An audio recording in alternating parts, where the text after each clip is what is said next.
Hey you guys, thanks for watching my video yesterday about some of the staples in my kitchen, and I got such a good response to that I wanted to do part two today. And I feel kind of silly because I'm wearing the same hat.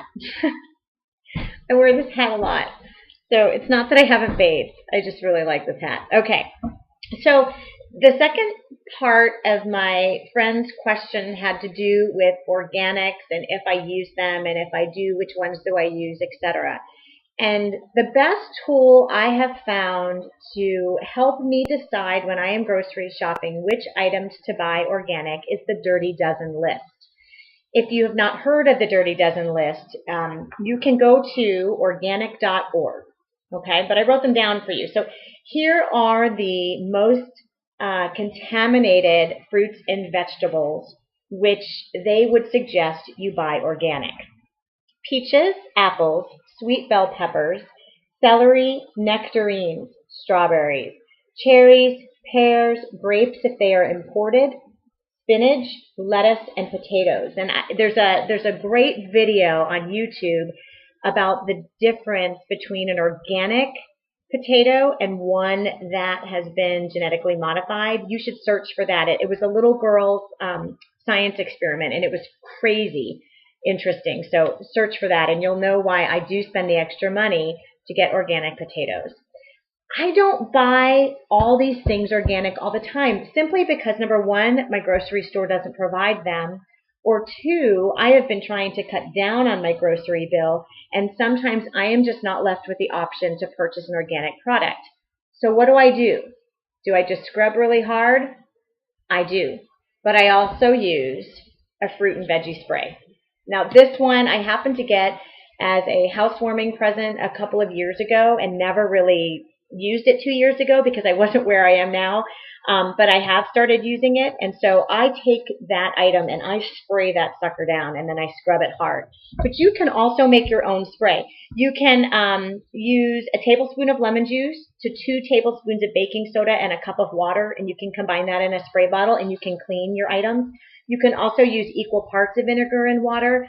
But for the most part, just your regular stink and suds is not going to do it. So I do spray my things down if I cannot get them organic.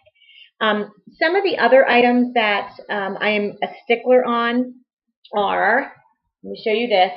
This is actually a Purdue chicken product, believe it or not, but it is boneless chicken, all vegetarian diet, no animal products, raised cage-free, no hormones or steroids added. So Purdue has started doing that, and I can get these at my bottom dollar. These are the tenders, and they're $5.32. I'm going to drop it on my computer, and that would be disgusting because it's thawing right now. For 1.11 pounds, and I'm making this tonight. But when I get chicken, I will only buy chicken that is hormone or steroid free. I do not buy any milk that have any of those additives as well, although, as I mentioned yesterday, I normally do almond milk anyway. The only other items that I am also a stickler on is I do not buy corn. Go do your research on corn. That's all I'm going to say. I will not buy corn unless I know that it is organic. And then soybeans.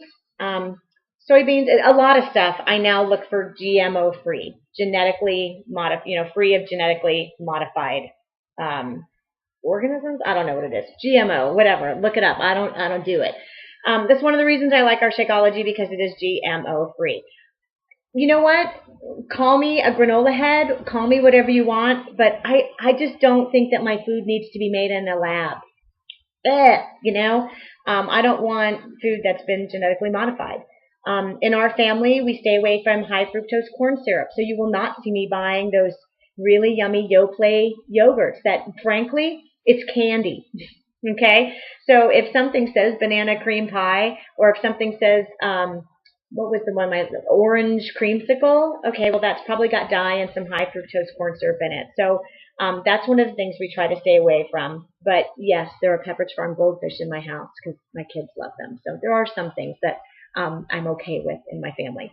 And then the second thing that we really, really, really do not do, and we stopped this probably about 3 years ago, is we do not purchase food with dyes. There are even healthy protein bars out there that have dyes. We don't do it. It's our thing. So you won't find me doing it. And you also won't find me doing anything with artificial sweetener. If I'm going to bake, I'm going to use sugar. If I'm going to bake, I'm going to use butter. Or I'll use honey or agave nectar, or I'll sweeten it with apples. But you will not find me buying Splenda or aspartame or whatever the other ones are.